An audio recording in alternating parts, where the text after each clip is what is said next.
আরে তুমি ফিরদাউস আফা না? আসসালামু আলাইকুম। জি আমি ফিরদাউস, তুমি সানিয়া না? ওয়ালাইকুম আসসালাম।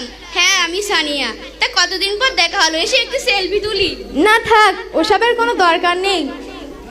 তাই এই অসময় হাতে বইপত্র নিয়ে কোথায় যাচ্ছ? আমি মক্তবে যাচ্ছি, ওখানে আজ আমার এক্সাম আছে। কেন, জেনারেল পড়ো না বুঝি? জি পড়ি তো, এই তো কলেজের সেকেন্ড ইয়ারে পড়ছি, তার পাশাপাশি মক্তবে পড়াশোনা করছি। বাবা গো বাবা, খুব হাজি গাজি হয়েছো দেখছি। কলেজে পড়ো, মক্তবে কচিকাদের সাথে পড়তে লজ্জা করে না বুঝি? কেন বোন, লজ্জা লাগার কি আছে? আমি মক্তবে শিখতে যাচ্ছি, দিনের পথে ফিরে আসতে চাই, জান্নাতি রমণীদের মাঝে একজন নারী হতে চাই। কেননা নবী করিম সাল্লাল্লাহু আলাইহি সাল্লাম হাদিস পাকের মধ্যে বলেছেন, লা তাকরাবুজ জিনা ইন্নাহু কানা তালাবুল ইলমি ফারিদাতুন আলা কুল্লি মুসলিম, অর্থাৎ প্রত্যেক নরনারীর উপর জ্ঞান অর্জন করা ফরজ। আচ্ছা সানিয়া, তুমি কোন ক্লাসে পড়ো? আমি তো ক্লাস 11-এ পড়ি। মাশাআল্লাহ। আচ্ছা সানিয়া, তুমি কোরআন পড়তে জানো?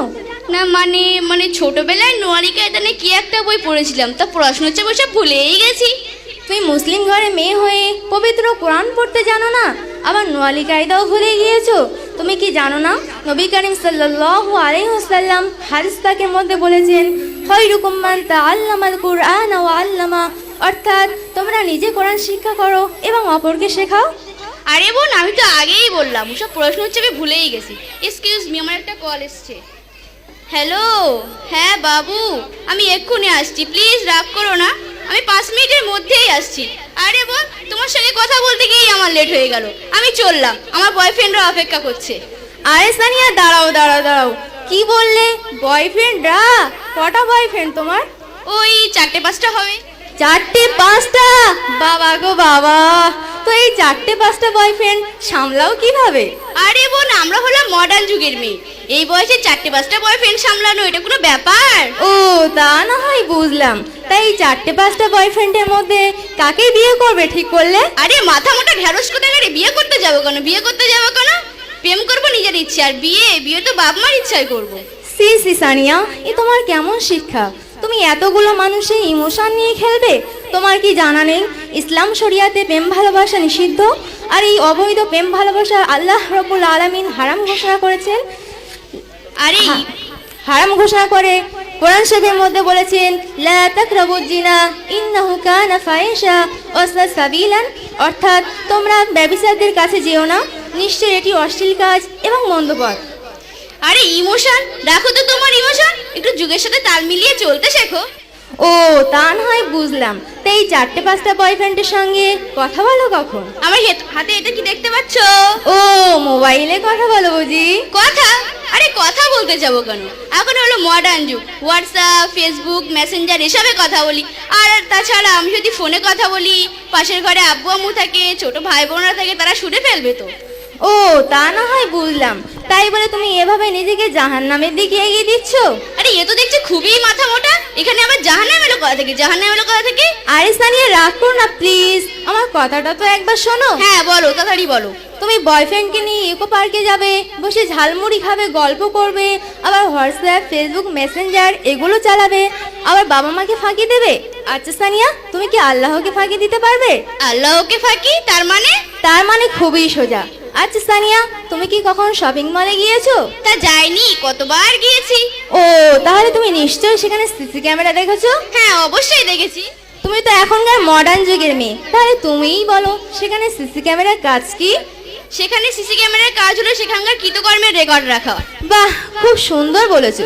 তুমি দুনিয়ার সিসি ক্যামেরা সম্পর্কে এত কিছু জানো, আর আল্লাহ সিসি ক্যামেরা সম্পর্কে কিছুই জানো না?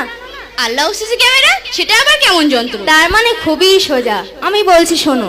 আল্লাহ পাক রব্বুল আলামিন সৃষ্টির আগের কাল থেকে প্রত্যেক মানব জাতির বাম ও ডান কাঁধে কিরমান ও কাতিবিন নামক 2 সিসি ক্যামেরা লাগিয়ে রেখেছেন, যারা আমাদের মতো প্রত্যেক মানুষের কৃতকর্মের রেকর্ড রাখেন, যার বিচার হবে কিয়ামতের দিন।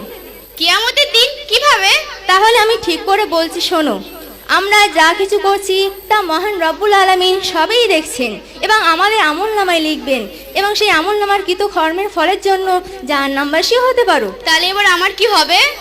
জানো তো সানিয়া, আমার আল্লাহ পাক রব্বুল আলামিন খুবই দয়ালু। তিনি আমাদেরকে খারাপ পথ থেকে দূরে সরে আসার সুযোগ করে দিয়েছেন। সুযোগ করে দিয়েছেন কিভাবে? তিনি আমাদের উপর রহমত দান করেছেন তওবার মাধ্যমে। আচ্ছা আফা, আমি তো তওবা পড়তে জানি না, তুমি কি দেবে? অবশ্যই, তুমি আমার সঙ্গে বলো তওবা তওবা তওবা তওবা, আস্তাগফিরুল্লাহ আস্তাগফিরুল্লাহ, রব্বি মিন কুল্লি। রব্বে মিন কুল্লে। আরে বোন, রব্বে মিন কুল্লে নয়, বলো রব্বি মিন কুল্লি।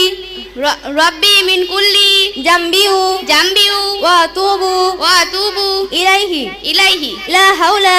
লা হাওলা আরে বোন, লা হাওড়া নয়, বলো লা হাওলা লা হাওলা ওয়ালা কুওয়াতা। ওয়ালা কলকাতা আরে বোন, ওয়ালা কলকাতা নয়, বলো ওয়ালা কুওয়াতা ওয়ালা কুওয়াতা ইল্লা বিল্লাহিল ইল্লা বিল্লাহিল আলিয়্যিল আযীম। আলিয়্যিল আযীম। আচ্ছা বোন, তুমি এত সুন্দর সুন্দর কথা কোথা থেকে শিখেছো? কেন, আমি শিমুলদহ কোরআনীয় মক্তব থেকে শিখেছি, যে মক্তব মাওলানা ইসরাইল সাহেবের পরিচালনায় চলছে। শুধু তাই নয়, সেখানে আরও দুজন শিক্ষক আছেন, মাওলানা আব্দুল মান্নান সাহেব ও মাওলানা নুরুদ্দিন সাহেব। আচ্ছা বোন, তোমাদের মক্তবে কি আমাকে ভর্তি নেবে? কেন নেবে না, অবশ্যই নেবে। তাহলে চলো কালকেই তোমাদের মক্তবে ভর্তি হই। তাহলে চলো যাওয়া যাক। আসসালামু আলাইকুম।